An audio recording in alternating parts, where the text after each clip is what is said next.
우리 성도님들 인사 나누셨으면 좋겠습니다. 옆에 분, 앞에 뒤에 계신 분 만나서 반갑습니다. 잘 오셨습니다. 감사합니다.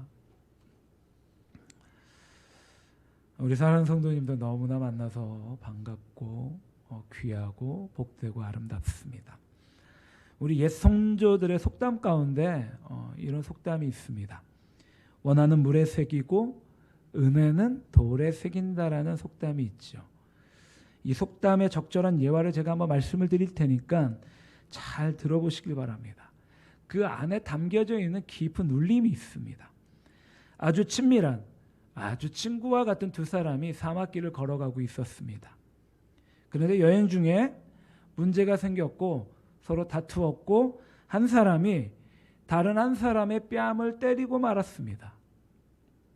뺨을 맞은 사람은 정말 기분이 나빴고 화도 났지만 아무 말도 하지 않았습니다. 그리고 아주 특이한 행동을 했는데 그는 모래에 이렇게 적습니다. 오늘 나의 오래된 친한 친구가 나의 뺨을 때렸다. 그들이 오아시스가 나올 때까지 아무런 말 없이 이제 사막길을 또 걸어갑니다. 마침내 오아시스에 도착한 두 친구는 그곳에 너무 더우니까 목욕을 하게 되지요. 자, 그런데 너무나 안타깝게도 뺨을 맞았던 그 친구가 목욕을 하러 오아시스를 가다가 그만 늪에 빠지고 맙니다. 그때 뺨을 때렸던 친구가 늪에 빠졌던 이제 죽을 위기에 당하고 있었던 그 친구를 다시금 구해줍니다. 늪에서 빠져나왔을 때 이번에는 돌에 그 뺨을 맞았던 친구가 이렇게 적습니다. 돌에 적어요. 오늘 나의 가장 친한 친구가 나의 생명을 구해주었다. 그를 때렸고 또한 구해준 친구가 의아해서 물어봅니다. 내가 너를 때렸을 때에는 모래에다가 적었는데 왜 너를 구해준 후에는 돌에다가 적었지? 친구가 대답합니다. 사랑하는 나의 친구요. 누군가가 우리를 괴롭혔을 때 우리는 이제 모래에 그 사실을 적어야 해. 그래야지만 용서의 바람이 불어와 그것을 지워버릴 수 있으니까. 근데 오히려 반대로 누군가가 우리에게 좋은 일을 하였을 때 우리는 그 사실을 돌에 기록해야 돼. 그래야 바람이 불어와도 영원히 지워지지 않을 테니까. 그렇습니다. 제가 방금 말씀드렸던 우리 옛 선조들의 속담. 은혜는 돌에 새기고 원하는 모래에 새긴다라는 그 속담. 가만히 생각해 보면 정말로 진리와 같은 말인데 우리는 그것을 거꾸로 할 때가 참 많이 있습니다. 제 삶을 돌이켜 보건대 제 삶 또한 은혜는 돌에 새겨야 되는데 오히려 모래에 새겨서 잊어버리고 원하는 모래에 새겨야 되는데 오히려 돌에 새겼어. 그 가지고 있는 원한을 두고 화가 날 때마다 끄집어내서 확인하고 또 확인하는 그런 아주 잘못된 습성이 제 삶 가운데는 있다라는 것이었죠. 그러나 이제는 우리가 잊어서는 안 될 하나님의 그 소중한 은혜는 물에 새겨 우리가 물에 새기는 것이 아니죠. 돌에 새기고 그리고 마음에 버려야 할 사람의 원한은 이제 물에 새겨서 모래에 새겨서 그것을 잘 흘려보내야만 합니다. 참으로 중요하지요. 내가 받은 하나님의 은혜를 사실 이제 평생도록 간직해야 되지만 너무나 쉽게 우리는 은혜를 잃어버리고 그 은혜를 통한 주님 앞에 감사도 잃어버리는 경우가 참 많이 있습니다. 그만큼 우리가 받은 은혜에 기뻐하며 감사하며 사는 삶이 정말로 쉽지 않음을 알 수 있습니다. 그런데 이것을 우리가 조금 더 깊게 살펴보자면 이러한 부분들을 우리는 영적 싸움이다라고 말할 수 있습니다. 육신의 소욕과 성령의 소욕. 육신의 소욕은 세상 가운데 받은 원한이겠지요. 성령의 소욕은 하나님께 받은 은혜라고 말할 수 있습니다. 그것들이 나의 생각과 마음 속에서 마치 전쟁과 같이 치열한 싸움을 하게 됩니다. 때로는 성령의 소욕이 이깁니다. 그래서 그것으로 말미암아 용서해주고 잘 흘려보낼 수 있는데 때로는 육신의 소욕이 그것을 잃어버리고 이기는 바람에 오히려 내 안에 있는 원한들이 더욱더 드러나고 나의 이웃을, 하나님께 받은 은혜들이 있는데도 불구하고 나의 이웃들을 사단의 생각으로 미워하고 비판하고 정죄하는 경우가 참 많이 있다라는 것입니다. 그러므로 우리는 성도로서 반드시 이 땅 가운데 영적 전쟁에 승리를 해야만 합니다. 그렇습니다. 성경은 받은 은혜에 감사하지 않는 것을 죄의 뿌리라라고 말씀하고 계십니다. 감사하지 않는 것이 뭐라고요? 죄의 뿌리다라고 말씀하고 계셔요. 로마서 1장 21절에 하나님을 알되 하나님을 영화롭게도 아니하고 감사하지도 아니하고 오히려 그 생각이 허망하여지며 미련한 마음이 어두워졌나니다라고 말씀하고 계십니다. 그러니까 하나님을 아는데 그 아는 하나님을 영화롭게 하지도 아니하고 감사하지도 않으냐는 것이 바로 불행의 시작이다라는 것입니다. 사랑하는 성도님들, 태초에 아담이 하나님을 영화롭게 하고 하나님께 기뻐하고 감사하며 살았을 때 에덴 동산은 감사의 동산, 행복의 동산, 기쁨의 동산이었습니다. 그런데 사단의 미혹을 받고 그 영적 전쟁에서 져버리는 순간 결국 선악과를 따먹었고 낙원에서 쫓겨나게 돼버리고 말았습니다. 그래서 아담의 혈통을 이어받은 사람이, 인간이 이제는 원망과 불평성에서 불행한 인생, 불행한 삶을 살 수밖에 없게 되었습니다. 그래서인지 성경을 천천히 읽고 성경을 깊게 묵상하다 보면 이스라엘 백성들이 왜 그렇게 하나님을 떠나고 우상 숭배를 하고 각자 자기의 소견에 옳은 대로 행동했는지에 대하여 이해되지 않을 때가 참 많이 있었습니다. 그 누구보다도, 그 어느 민족보다도 살아계시고 역사하시고 그리고 하나님을 그 직접 눈으로 목도하고 출애굽의 은혜를 덧입었던 이스라엘 백성들, 그럼에도 불구하고 광야에서 끊임없이 하나님을 원망하고 불평하는 모습들과 사사기에서는 가나안의 우상에 빠져서 이방인의 민족에 항상 외침을 받고 고난을 당하고 또다시 하나님 앞에 돌아오는 사무엘서를 보면 하나님께서 다스리는 민족이었음에도 불구하고 굳이 왕이 필요했을까라는 그런 의구심, 그리고 결국에는 열왕기와 역대기를 보면 그 민족이 정말로 선민민족 이스라엘이 망해가는 그 과정들의 모습을 보면서 어떻게 선민민족이다라고 말할 수 있고 어떻게 하나님 앞에 은혜를 받은 그런 민족일 수 있을까라는 그런 생각을 가졌던 적이 참 많이 있습니다. 제가 설교 가운데 이렇게 표현했어요. 어떻게 저렇게 배은망덕한 민족이 있을까? 자, 그런데요, 출애굽기와 민수기와 사사기, 사무엘, 열왕기 상하, 역대 상하를 보면서 느꼈던 것은 이스라엘 백성들이 특별히 악했다기보다는 사실 인간의 본성이 그러함을 깨닫게 되었다라는 것입니다. 저도 마찬가지예요. 저도 혹시 만약에 그 시대에 그들 중에 살았다라고 하면 이스라엘 민족과 똑같은 삶을 살았을 것이다라는 그런 깊은 묵상들이 마음 가운데 일어났었습니다. 하지만 이제 우리는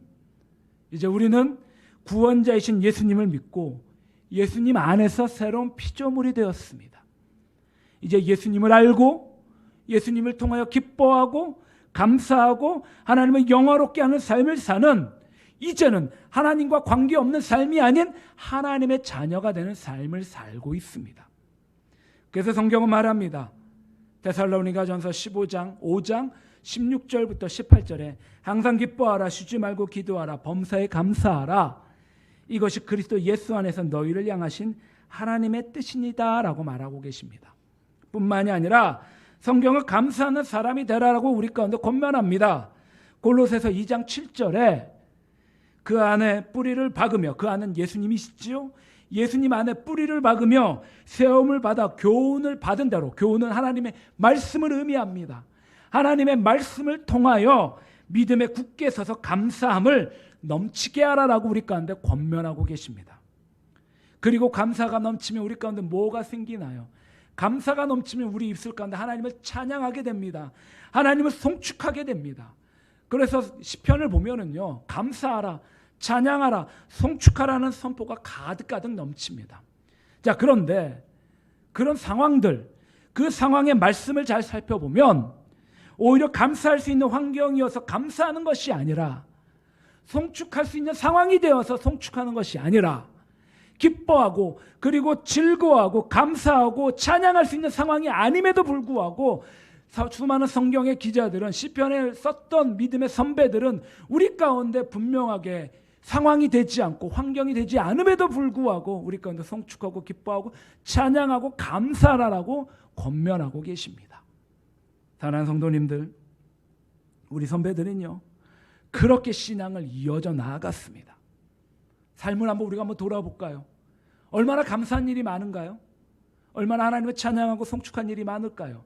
오히려 고통뿐이고, 오히려 더 낭만뿐이고, 오히려 더 실수뿐이고, 오히려 우리의 입술 가운데는 내 이웃을 향한 비판과 비난과 절망과 내 생각 가운데는 항상 부정적인 것들로 가득 차 있지 않을까요?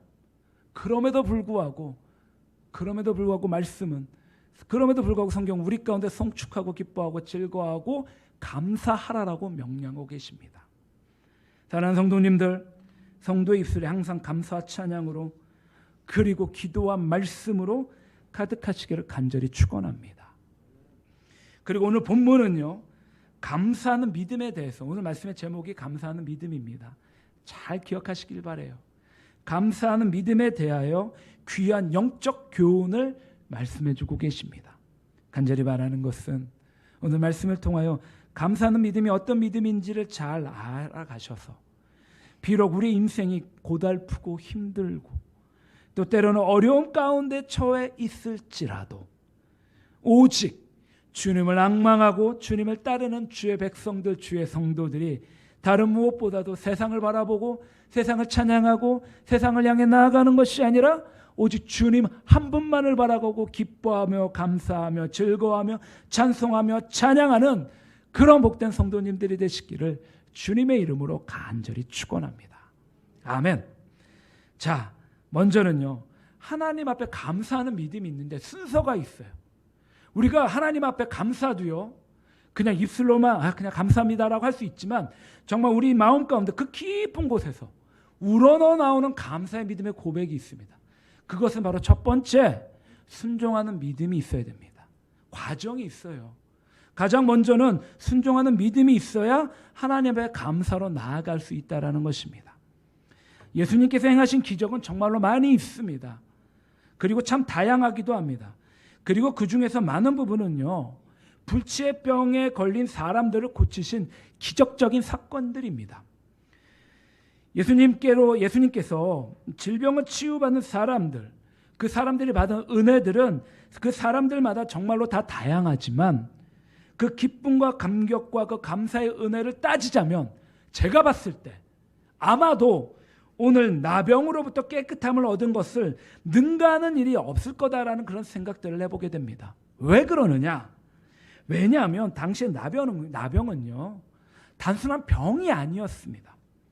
이 나병은 어떻게 보면 그런 것은 아닌데 당시에 그 종교적인 분위기가, 신앙적인 분위기가 이 나병에 걸린 사람들을 향하여 저주받았다라는 것으로 생각하는 경향이 참 많이 있었습니다. 저주받은 것에 가깝게 여겨졌다라는 것이지요. 다른 병에 걸린 사람들은 그래도 자기 가족들에게 둘러싸여 돌봄을 받을 수 있었습니다. 친지들 속에서 어울려 함께 살 수도 있었는데 이 나병 환자들은요, 자기의 그 가족들뿐만이 아니라 그 지역사회, 자기가 살고 있는 지역사회, 친구, 친척, 하다못해 자기 아는 지인들, 모든 사람들 가운데 철저하게 격리된 삶을 살 수밖에 없었던 사람들입니다. 인간은요, 하나님께서 창조하실 때 아담 혼자 창조하지 않으셨습니다. 하나님께 아담과 하와를 창조하셔서 사회적인 구성원으로 가정을 만드셨다라는 것이죠. 그런데 사람이 이 사회적 구성원 가운데 속해 있지 못한다라는 것은요, 먹고 마시는 그 이전의 문제, 가장 기본적인 소속감의 문제에서 커다란 절망감을 느낄 수밖에 없는 그러한 문제였습니다. 사실상 나병은요, 이처럼 죽음보다도 더 무섭고 고통스럽고 수치스럽고 처참한 병이었습니다. 그러게 나병으로부터 깨끗함을 얻었다라는 것은요, 죽었다가 살아나는 것 이상의 크고 놀라운 일이었습니다. 오늘 보면 11절부터 13절의 말씀입니다. 예수님께서 이제 예루살렘으로 가실 때 사마리아와 갈릴리 그 사이로 지나가셨습니다. 웬만해서는 유대인들은요, 사마리아 쪽 가지도 않아요. 근데 예수님께서는요, 갈릴리와 사마리 쪽을 지나가십니다. 그런데 한 마을에 들어가셨는데 그곳에서 예수님께서 나병 환자 10명을 만나십니다. 그리고 10명의 나병 환자들은 멀리 서서 예수님께 소리 높여 부르짖습니다. 자, 사랑하는 성도님들, 가끔 우리가 성경을 읽다 제대로 읽어야 돼요. 그 성경 한 구절에는요, 우리 믿음의 선배들이 정말 신앙의 모습을 어떻게 보여줬는지 우리 가운데 아주 명확하게 잘 보여줍니다. 이들은요, 자기 인생에 가장 중요한 문제가 있을 때 어떻게 했습니까? 소리를 높여 부르짖었어요. 물론 우리가 주님 앞에 깊게 나갈 때도 있습니다. 하지만 인생에 가장 절박한 문제가 있을 때에는 우리가 앞뒤 돌아보지 않아야 돼요. 주님 앞에 나아가 소리 높여 간절히 부르짖어야만 합니다. 그럴 때 우리 주님, 물론 우리 기도를 흠양하시지만 우리 가운데 그 간절함이 있을 때 우리 기도의 그 문제들을 주님께서는 해결해 주셔요. 이처럼 나병 환자들은요, 인생에 간절함이 있었어요. 삶의 간절함이 주님 앞에 있었습니다. 그리고 13절에 뭐라고 하느냐? 예수 선생님, 우리를 긍휼히 여겨주시옵소서. 긍휼히 여겨주시옵소서. 나병은요, 한센병이라고 합니다. 그리고 주로 동양이나 열대지방에 많이 이렇게 발병한다라고 합니다. 하지만 요즘 우리가 살고 있는 시대에는 나병 환자를 볼 수가 없습니다. 2019년에 제가 좀 자료를 좀 조사해 보니까는요, 2019년 현재 우리나라에 등록된 이제 나병 한센병이라고 하지요. 한센병 환자들은 9,288명이고 그 중에 전염력이 있는 양성 환자들은 83명이라고 합니다. 그리고 환자들의 연령층이 79.2세, 그러니까 노령층에 좀 많이 분포해져 있어요. 자, 이런 나병에 걸리면 어떤 일들이 벌어지느냐? 이 나병에 걸리면은요, 뭐가 있느냐? 말초신경염증이라는 그런 후유증이 있어요. 그러니까 말초의 마지막 그 손끝이나 발끝에 있는 그 신경에 그 어떤 그런 문제가 생겨가지고 연골이 파괴가 되고 코와 귀가 쪼그라지게 되고 얼굴이 흉측하게 됩니다. 병이 계속이 진행이 되면은 손과 발가락, 나중에 팔다리가 없어지고 결국에 몸뚱아리만 남아 죽게 됩니다. 더욱 무서운 것은요, 신경이 파괴되기 때문에 감각이 없어져요. 그래서 몸이 썩어 들어가는 것도 모른다라는 것입니다. 그런데 이 병은 예수님 당시에, 아까도 말씀을 드렸지만 양성 환자들은 그 나병 환자들을 전파할 수 있는 힘이 있지만 대부분은 음성 환자들이에요. 그런데 당시에, 예수님 당시에는 의학적으로 그렇게 많이 그렇게 발달이 되지 않았기 때문에 나병에 걸린다라고 하면 무조건적으로 전염병으로 취급을 받았고, 이 병에 걸리면 격리시키고 사랑하는 가족까지도 이제 생이벽을 당하게 됩니다. 우리가 잘 알다시피 우리나라도요, 저기 전라남도 고흥반도에 가면은 녹동항이라고 있습니다. 그 녹동항에서 이렇게 쫙 보면은 소록도가 보여요. 한 1km 남짓 되는데 그 소록도라는 불리는 섬에서 우리나라도 이 나병 환자들을 격리시켰던, 지금도 격리하고 있죠. 이처럼 특별히 의식적으로 그 누구보다도 정결했던 민족이 바로 유대인들이었습니다. 그 유대인들이 이제 동네 밖으로 나병 환자들을 내쫓습니다. 그리고 평범한 사람들이 잘 알지 못하고 나병 환자들 주변에 나왔을 때 나병 환자들은 옷을 찢고 머리를 풀고 윗 입술을 가리고 멀리서, 가까이 가면 절대 안 돼요. 멀리서 부정하다라고 소리를 외쳐야 됩니다. 만약에 나병 환자가 그러지 않으면 이를 어길 경우 돌로 쳐 죽여도 무방한 레위기 법이 있었습니다. 너무 잔인하죠. 격리된 것도 너무나 불쌍한데 가까이 있는 것만으로도 사람을 죽일 수 있다니까 얼마나 안타까울까요? 그래서 대부분 나병 환자들은 하늘이 내린 저주로 생각하여 오직 죽기만을 기다렸던 그런 사람들이었습니다. 그런데 이 10명의 나병 환자들은요, 좀 달랐어요. 예수님에 대한 소문을 듣습니다. 자기들이 이제 나올 수 있는 소망과 희망을 가졌어요. 그러니까 믿음을 가진 것이죠. 그리고 예수님께서 오신다는 소식을 듣고 이제 믿음으로 예수님께 긍휼을 구합니다. 자, 13절 보시고 우리가 같이 큰 소리로 같이 한번 봉독하겠습니다. 시작. 소리 높여 이르되 예수 선생님이여 우리를 불쌍히 여기소서하거늘. 자, 이들이 예수님께 나와 도움을 청했다라는 자체가요 정말로 놀라운 믿음입니다. 왜 그러느냐? 이들이 예수님 앞에 나오는 정황을 한번 좀 살펴봤으면 좋겠습니다. 어쩌면 이들이 예수님을 지나가는 길을 먼저 예측했을 것입니다. 그리고 예수님이 지나가실 가장 적절할 때 예수님께서 부르짖는 소리를 들으실 때쯤에 사람들이 얼마나 많이 있었을까요? 오병이어의 기적을 베푸실 때 그 자리에 무려 2만 명이 있었습니다. 상상 안 돼요. 예수님 주변에 수많은 사람들이 예수님을 구름대같이 뭉쳐서 지나갔을 거라고요. 그 사람들 사이에서 예수님께 나병 환자들은 도움을 요청하고 있습니다. 그런데 아까도 말씀드렸듯이요, 일반 평범한 사람들 가운데 가는 것은요 돌 맞아 죽을 일이에요. 그러니까 나병 환자들은요 지금 자기들이 돌 맞아 죽을 것을 어떻게 표현해요? 돌 맞아 작정하고 주님 앞에 나아갑니다. 이는 분명히 목숨을 건 놀라운 믿음의 행위였습니다. 이처럼 믿음이 있는 자는요, 믿음이 있는 성도는요, 어떠한 절망 가운데에서도 어떠한 상황 가운데에서도 절대로 포기하지 않고 주님을 바라보고 부르짖는 사람들입니다. 이 부르짖음을 다르게 표현하면 주님 앞에 기도하는 사람들을 의미합니다. 절망적인 사람들은요 절대로 그 자리에 주저앉아 머물지 않습니다. 다시금 그 자리에서 무릎 꿇고 주님을 바라보며 큰 소리로 부르짖으며 외치며 주님 앞에 나아갑니다. 14절 보시고 이르시되 가서 제사장들에게 너희 몸을 보이라 하셨더니, 그러자 예수님께서는 이들에게 이제 제사장들에게 가서 너희 몸을 보이라고 명령하십니다. 자, 명령만 하신 거예요. 말씀만 하신 것입니다. 아마 멀찍이 떨어져 있는데 그 멀찍이 떨어져 있는 나병 환자들에게 얘들아 가서 제사장에게 너희 몸을 먼저 보여라 라고 말씀만 하신 거예요. 그러니까 예수님께서는 나병 환자들을 직접 만나지 않으신 겁니다.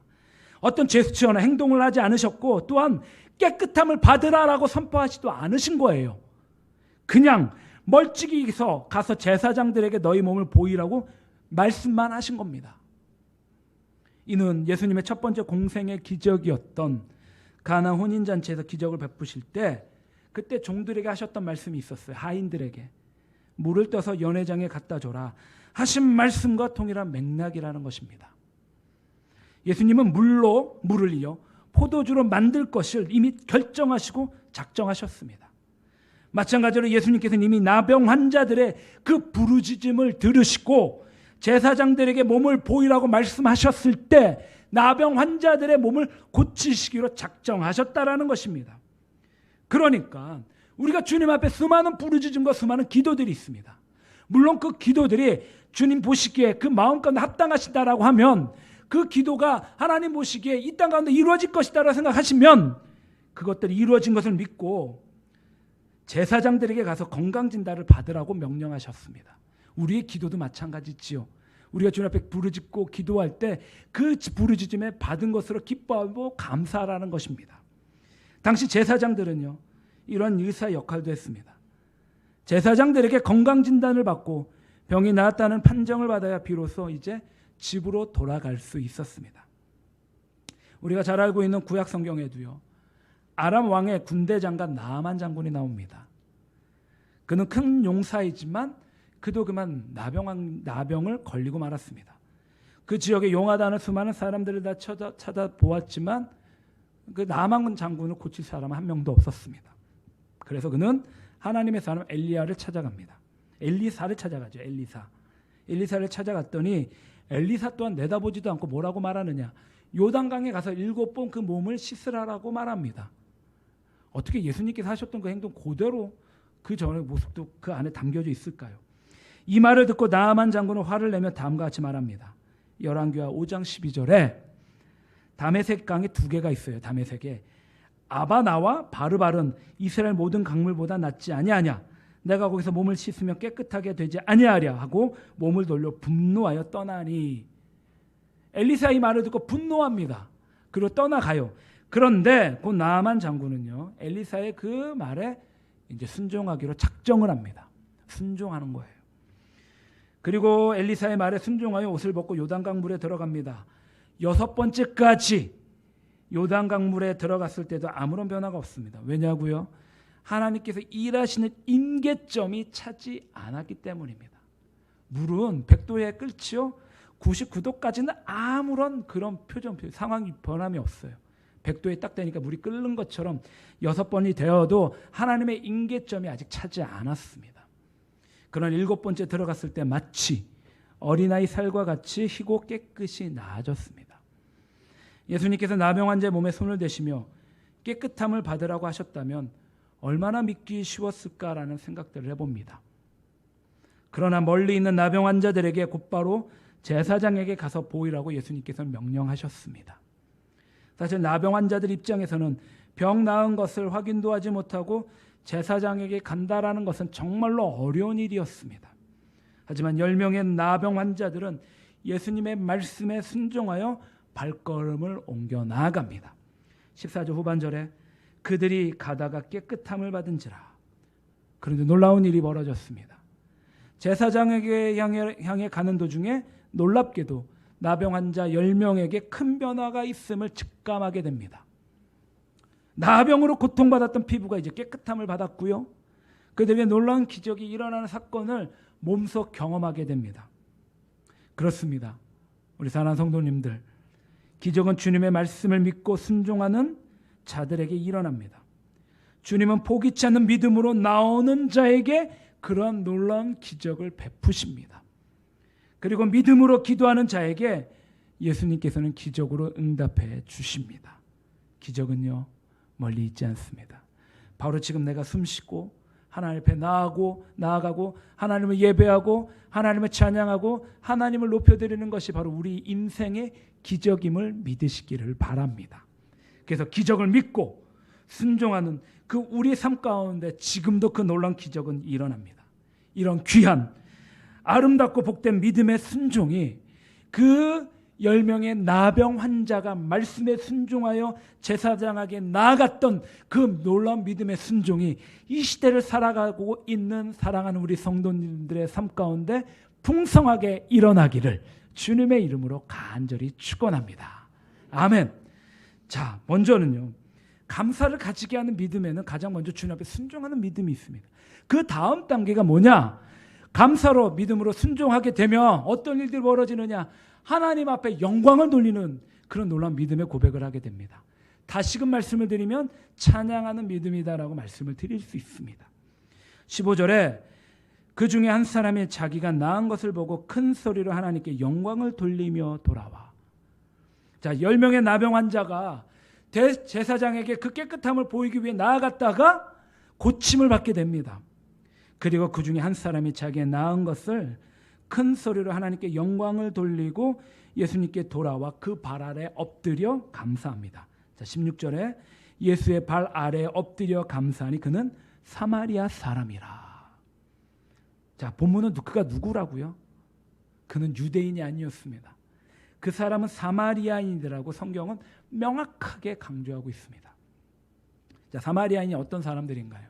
이제 아수르에 의해서 북이스라엘이 기원전 722년에 멸망을 하게 됩니다. 그런데 문제는 뭐냐면은 그 사마리아 땅에 이주해온 이방인들이 있었어요. 아수르가 멸망을 했으니까 이제 이주한 그 이방인들도 자기 나라로 떠나가면 좋은데 떠나가지 않고 당시에 그 자리의 원주민 유대인들과 그 이방인들이 이제 결혼을 하고 이제 삶을 살아가게 됩니다. 그러니까 이방인들, 이 사람들이 혼혈인이 돼버리고 말지요. 자, 요즘 같은 사회에서는 별로 그렇게 큰 문제가 되지 않지만 당시 유대인들에게는 매우 심각한 문제였습니다. 유대인들은 사마리아인들이 이제 이방인의 피가 섞여 있다라는 이유만으로 그들을 이방인들과 똑같은 취급을 하거나 아니 오히려 더 이방인들보다도 더 부정한 사람으로 여겼습니다. 그래서 그들과 상종하지 않는 것은 물론 예루살렘 성전의 출입도 금지시켜버렸습니다.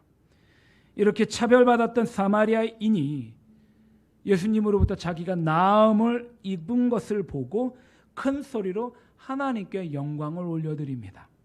그런데 나머지 9명은 달랐습니다. 그들도 분명 자신들의 피부가 어린아이와 살같이 깨끗하게 된 것을 발견했을 텐데 그들은 정말 놀라고 기뻐서 춤을 추었을 것입니다. 그런데 너무나 안타깝게도 그 깨끗함을 제사장에 보이고 그리고 다시금 주님 앞에 돌아와 기뻐하며 감사를 드렸어야 됐는데 그 기쁨에 취한 나머지 가장 자기가 보고 싶었던 자기 가족들, 가장 자기가 만나고 싶었던 친지들 가운데 먼저 달려가고 그리고 나서 예수님 앞에 나아가지 못했다라는 것입니다.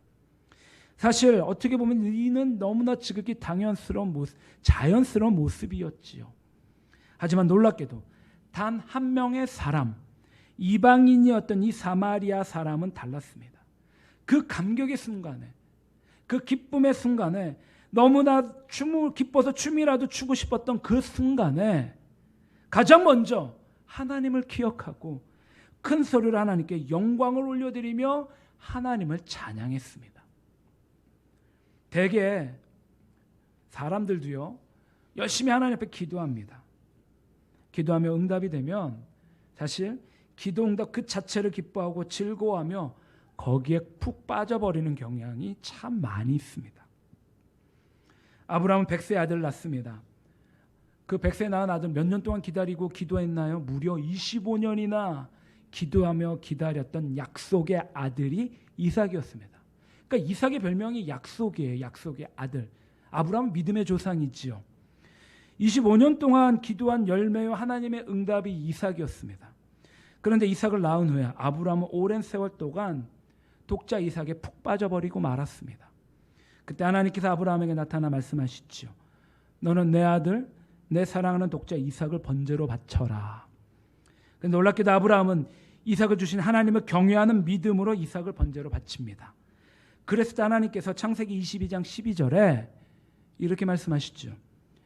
내가 이제야 나를 경외하는 줄을 알겠다 하시며 아브라함에게 복을 주십니다. 마찬가지로 하나님께서는 우리의 기도를 들으시고 우리 가운데 복을 주십니다. 그리고 기적을 일으키시죠. 그런데 그리고 받은 복보다 하나님께서는 그 복을 주신 분 누군가요? 하나님이시죠. 그 기적을 허락하신 그 내용보다 그 기적을 주신 하나님께 더 집중하고 그 하나님을 바라보길 원하고 그 하나님에게 영광을 돌리기를 원하신다라는 것입니다. 그러니까 눈에 보여지는 그 응답을 받은 현상을 중요시 여기는 것이 아니라 그 응답을 주신 보이지 않는 본질적인 그 하나님을 바라보기를 원하신다라는 것입니다. 그럴 때 하나님께서는 계속적으로 하늘의 복을 비같이 내려주시며 우리를 향한 기적들은 계속될 것입니다. 이처럼 사마리아인, 이방인이었던 사마리아인은 자기를 구원하신 분이 누구인지 그리고 복과 기적을 베푸신 분이 누구인지를 분명히 잘 알고 있었습니다. 그래서 큰 소리로 하나님께 영광을 돌렸고 이것이 찬양이고 이것이 예배였고 이것이 경배였습니다. 사랑하는 성도님들, 10명의 나병 환자들은 믿음이 있었습니다. 간절하게 하나님 앞에, 예수님 앞에 자기의 그 병을 고쳐달라는 그 믿음이 있었고 그 믿음을 따라 순종했습니다. 약속의 말씀을 믿고 순종하는 믿음도 있었습니다. 이런 믿음 너무나 소중하고 귀하고 복되고 아름답습니다. 그런데요. 가장 먼저 큰 소리를 하나님께 영광 돌리는 믿음, 하나님을 찬양하는 믿음을 가진 사람은 이방인이었던 사마리아 사람 단 한 명밖에는 없었습니다. 간절하게 믿음으로 궁유를 구하는 사람들은 10명인데 그 중에 영광을 돌리고 찬양하는 믿음을 가진 사람은 오직 이방인이었던 사마리아 사람 한 명이었습니다. 예수님께서는 나머지 9은 어디 있느냐고 물으셨고 영광을 돌리며 찬양하는 믿음을 가진 사람이 한 사람밖에 없다는 것에 참으로 안타까워하셨습니다. 참 안타깝죠. 사랑하는 성도님들, 찬양은요, 영광을 돌리며 하나님을 찬양하는 것은 정말 커다란 믿음입니다. 하나님께서 큰 소리로 하나님께 영광 돌리는 찬양을 참 기뻐 흠양하시죠. 시편 22편 3편에 이스라엘의 찬송 중에 거하시는 주여, 주는 거룩하시나이다. 이사야서 43장 21절에 이 백성은 내가 나를 위해 지었나니 나를 찬송하게 하려 함이니라. 다른 성도님들, 간절히 바라는 것은 우리가 주님 앞에 믿음으로 순종하며 나아가 주님 앞에 영광 돌리며 찬양을 드릴 때 우리의 온 마음과 온 정성과 온 힘을 다해 큰 소리로 하나님을 찬송하고 찬양하고 송축하고 그리고 높은 영광을 올려드리어 우리 하나님께 더욱더 감사하는 믿음이 있으시기를 주님의 이름으로 간절히 축원합니다. 아멘. 그렇습니다. 하나님께 감사한 믿음은 먼저 순종합니다. 그리고 하나님 앞에 영광을 돌립니다. 그리고 나서 하나님 앞에 나와 감사하는 믿음이 정말로 진실된 감사하는 믿음입니다. 16절에 예수의 발 아래 엎드려 감사하니 그는 사마리아 사람이라. 이 사마리아 나병 환자는요, 즉시 예수님께 돌아왔습니다. 그리고 그 발에 엎드려 감사해야 합니다.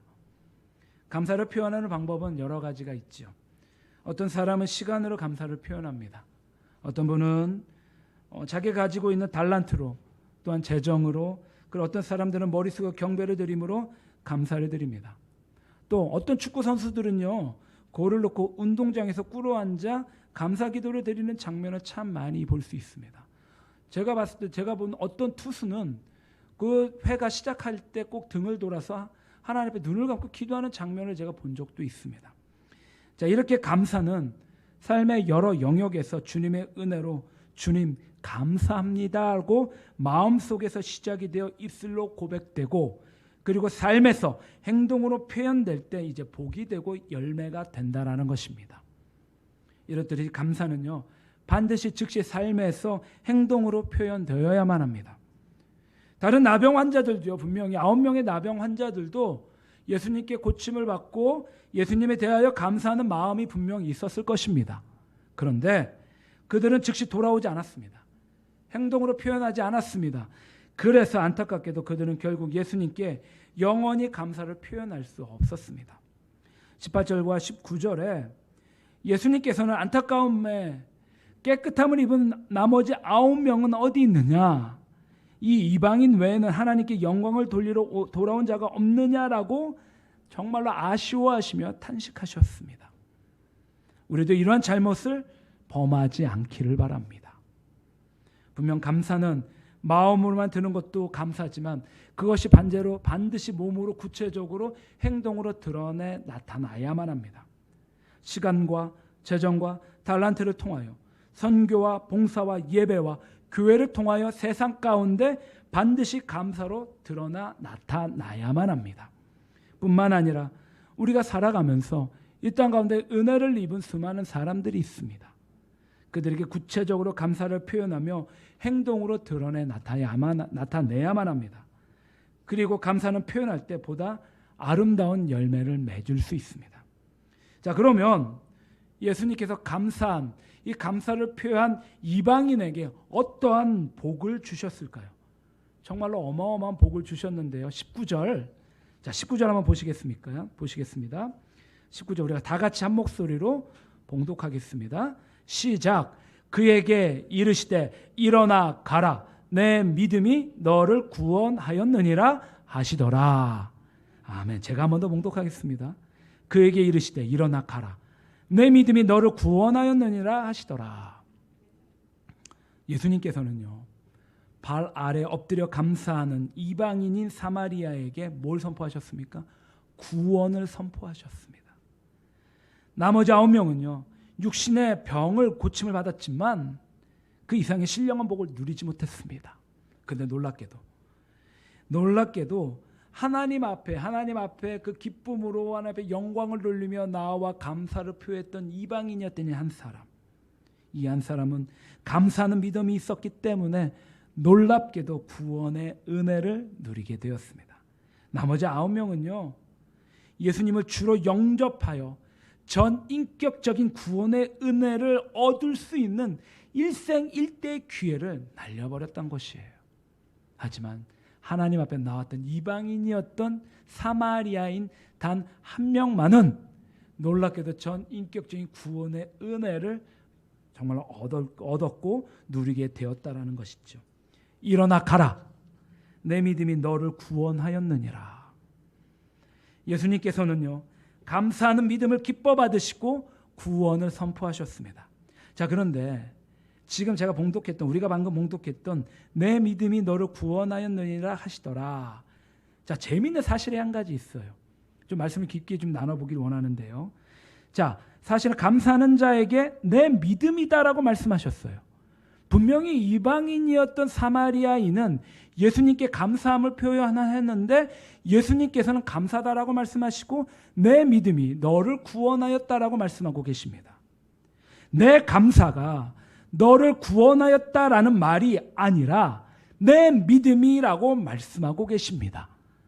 그러니까 구원은요, 믿음으로 얻게 되는 것인데 예수님은 감사하는 자를 향하여 내 믿음이다라고 말씀하고 계십니다. 우리는 여기서 아주 중요한 영적인 교훈을 또 하나 얻을 수 있습니다. 즉 감사가 믿음의 행위다라는 것입니다. 뭐가요? 감사가 믿음의 행위예요. 그런데 우리는 이러한 사실을 그렇게까지 사실 생각해 보지 못했던 경향이 참 많이 있습니다. 감사는 감사고 믿음은 믿음이고 따로따로 생각합니다. 그런데 예수님께서는 감사가 믿음이다라고 명확하게 말씀하고 계십니다. 그리고 그 감사가 우리를 주님 앞에 나아갈 수 있는 자격을 얻게 해주시고 우리를 구원해 주십니다. 할렐루야, 아멘. 오늘 말씀에 의하면은요, 성도가 믿음을 가졌다고 하면서 감사하지 못한다면 그것은 온전한 믿음이 될 수가 없습니다. 믿음을 가졌다고 하면 반드시 감사해야만 합니다. 감사하는 사람이 믿음을 가진 사람들입니다. 사랑하는 성도님들, 믿음을 더욱더 풍성하게 갖길 원하신다라고 하면 삶 가운데 더욱더 감사하시기를 바랍니다. 그리고 감사하는 삶이 우리 성도님들의 그 믿음을 더욱더 풍성하게 하시고 풍요롭게 만들 것입니다. 그래서 하나님께 감사로 날마다 때를 얻든지 못 얻든지 환경이 어떠하든지 간에 감사로 그 삶의 신앙을 고백하는 우리 성도님들이 되시기를 주님의 이름으로 간절히 축원합니다. 아멘. 말씀을 정리하겠습니다. 영국의 유명한 설교자이신 찰스 스펄전 목사님께서 감사에 대하여 이렇게 말씀하신 적이 있습니다. 감사는 또 다른 감사를 불러온다. 감사는요, 그 하나에서 그냥 머무르는 것이 아니에요. 그 감사가 또 다른 감사가 오고, 근데 그 또 다른 불러오는 감사는 더 큰 것들이에요.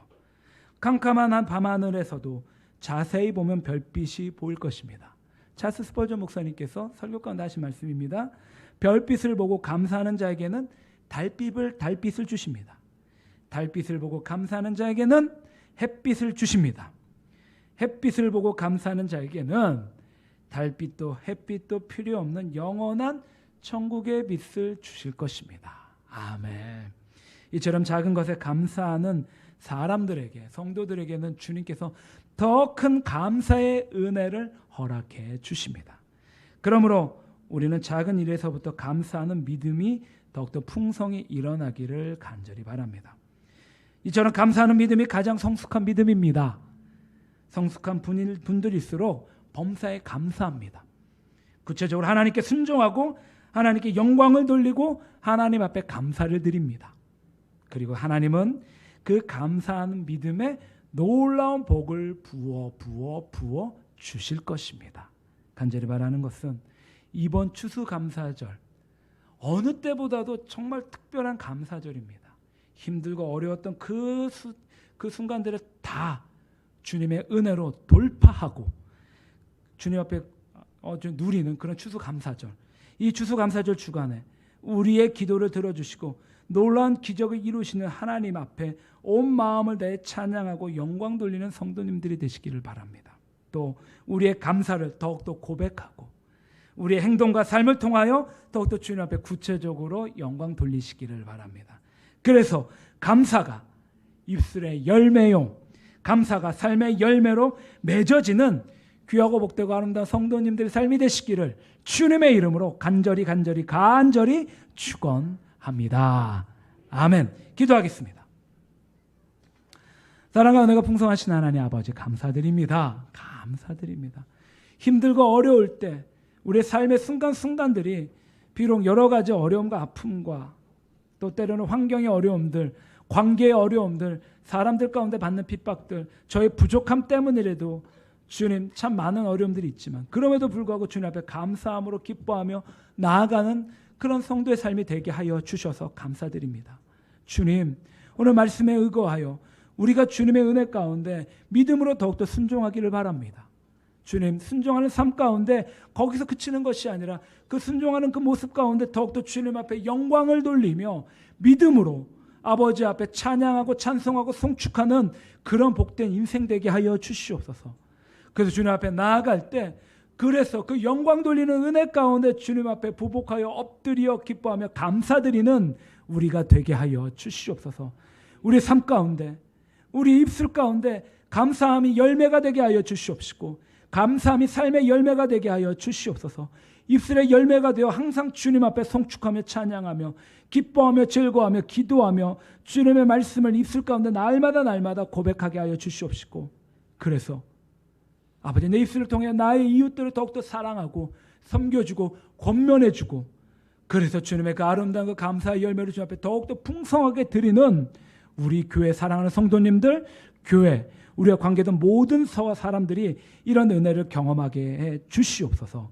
감사드리며 예수님의 이름으로 기도드리옵나이다. 아멘.